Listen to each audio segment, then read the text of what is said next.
Este resultado es la siguiente proposición, donde nos dicen que si tenemos una colección, digamos HI con I en este conjunto I, una familia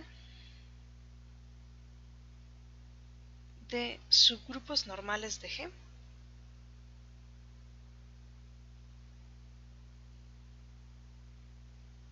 ¿sí? Aquí G es un grupo, entonces tenemos lo siguiente. Tenemos que la intersección sobre este conjunto de índices de todos estos subgrupos normales es un subgrupo normal.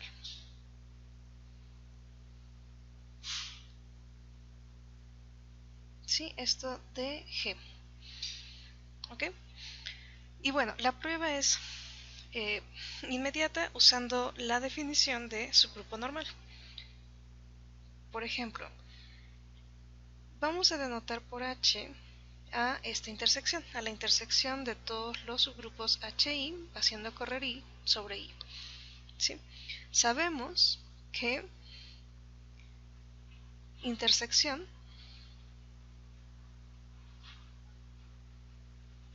de subgrupos, solo de subgrupos, es de nuevo un subgrupo. Es decir, de aquí tenemos que H es un subgrupo de G. Sí, esto lo sabemos por un resultado anterior. Lo único que tendríamos que checar es que no solo es un subgrupo, sino que es un subgrupo normal. Para esto, recordemos lo siguiente. Recordemos que un subgrupo N de G es normal si tenemos lo siguiente, que G inversa, está contenida en N para todo G en G. Esto no es tal cual la definición, sino que es un resultado que habíamos visto antes de equivalencias para subgrupos normales. Y esta es una de las condiciones que nos permiten ver cuándo un subgrupo es normal. Entonces, usando este recordatorio, vamos a ver que este H, que es la intersección, es un subgrupo normal. ¿Okay? Entonces, para ver que H es un subgrupo normal,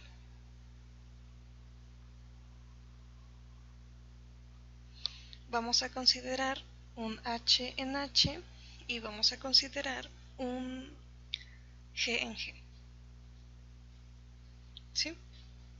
Entonces veamos que si tomamos G, H, G inversa, este elemento vuelve a caer en H. ¿Sí?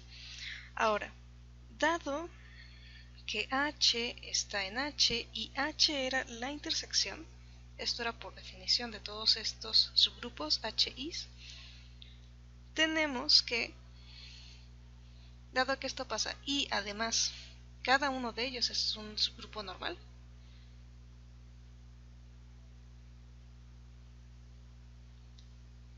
tenemos que este elemento G, H, G inversa está en HI, ¿sí?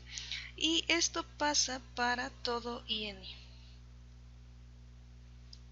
Por lo tanto, tenemos que G, H, G inversa pues estaría en H. ¿Ok? Teniendo esto en mente, este resultado, podemos proponer la siguiente definición. En esta definición vamos a considerar G un grupo y vamos a considerar X un subconjunto de G. ¿Sí? Entonces vamos a denotar por X, entre paréntesis, subíndice G, o bien nada más vamos a denotar como X, entre paréntesis, a la intersección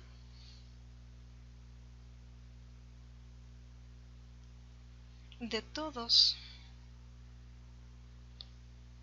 los subgrupos normales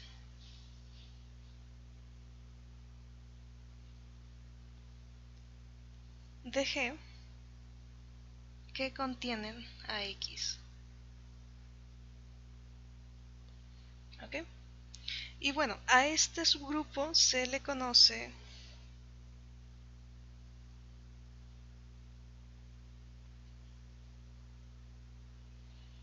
como el subgrupo normal de G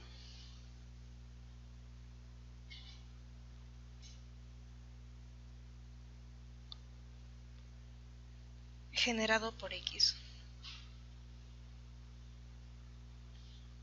Sí, es una noción muy similar a cuando estudiamos los generados para un subconjunto. Nada más que aquí, en lugar de fijarnos en todos los grupos, nos vamos a fijar en subgrupos normales que contengan al conjunto. ¿Ok? Y bueno, nada más para establecer cierta notación, es que, por ejemplo, en caso de que tengan un conjunto finito X, ¿sí? Que lo pueden describir como A1, A2, así hasta AN, por simplicidad solo vamos a escribir esto, ¿no? En paréntesis A1, A2, AN, ya sin las llaves. Y bueno, esto sería en lugar de escribirlo pero con las llaves, ¿no? A1, A2, hasta AN. Ok.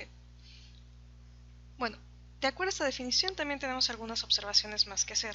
Por ejemplo, observemos que si X fuera igual al vacío, entonces el subgrupo normal generado por X sería el trivial. ¿Sí? Y esto se sigue de que el subgrupo trivial pues es normal y de que todo subgrupo normal pues contiene el conjunto vacío. Muy bien. Y bueno, otro resultado también importante que se desprende de esta definición es el siguiente. Si tenemos que X es un subconjunto de G y si tenemos que H es un subgrupo normal de G, tal que X está contenido en este subgrupo H, entonces tenemos que el subgrupo normal generado por X queda contenido en H. ¿Sí? Y la prueba de esto prácticamente se sigue de la definición.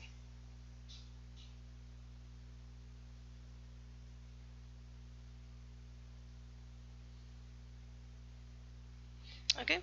Y bueno, vamos a pensar un poco más qué nos dice esta proposición. Si se fijan, así como está enunciada, tenemos que para un subconjunto X de G fijo, este está fijo, y para cualquiera que fuera un subgrupo normal de G que lo contenga, tenemos que el generado, el subgrupo normal generado por X queda por abajo con la contención.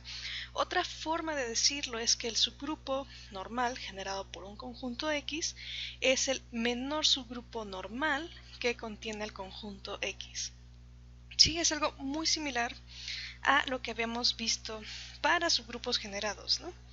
El subgrupo generado de un subgrupo de un subconjunto es el subgrupo más pequeño que contiene el conjunto. Pero en este caso, todo esto se puede llevar a subgrupos normales. Ok. Bueno, ahora el siguiente paso es tratar de describir a este subgrupo normal generado por un conjunto. Ok. Bueno, esta definición es la siguiente. Consideren ustedes un grupo, ¿ok? Y vamos a definir lo siguiente para cada elemento A en G. Entonces, para cada A en G, vamos a definir la función de conjugación por A, ¿sí? De la siguiente forma. Va a ser una función que vamos a denotar por gamma subíndice A que va de G en G, dada por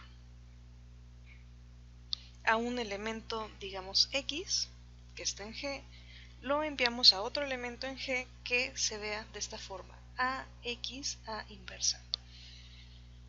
¿Ok? Sí, y bueno, ahora para dos elementos A y B en G, decimos que A es conjugado de B si existe un elemento G en G tal que A se pueda ver como gamma B aplicado a ese G, ¿sí? De cierta forma estamos diciendo que A está en la imagen de nuestra función de conjugación respecto a B, ¿no? Y bueno, nada más para ajustar la notación, vamos a denotar por B a la G a esta evaluación, gamma B valuado en G, ¿sí? Que también, pues esto es igual a G, B, G inversa. ¿Ok? Bueno, entonces vamos a usar estas funciones de conjugación para describir lo que les comentaba sobre el subgrupo normal generado. Pero antes vamos a ver algunos ejemplos.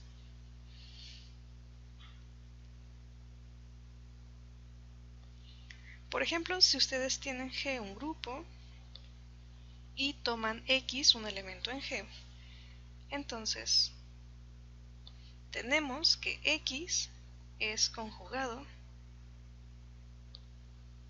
de sí mismo. ¿Sí? ¿Y esto por qué? Porque pues a X lo podríamos ver de esta forma. X se puede ver como el neutro por X por el inverso del neutro, ¿no? Recuerden que el inverso del neutro pues es el neutro, ¿no? Entonces pues X es conjugado de sí mismo, siempre. Bien.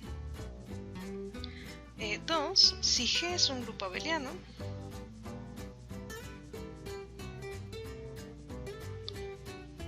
y tomamos X un elemento en G, entonces el único, aquí único, conjugado de X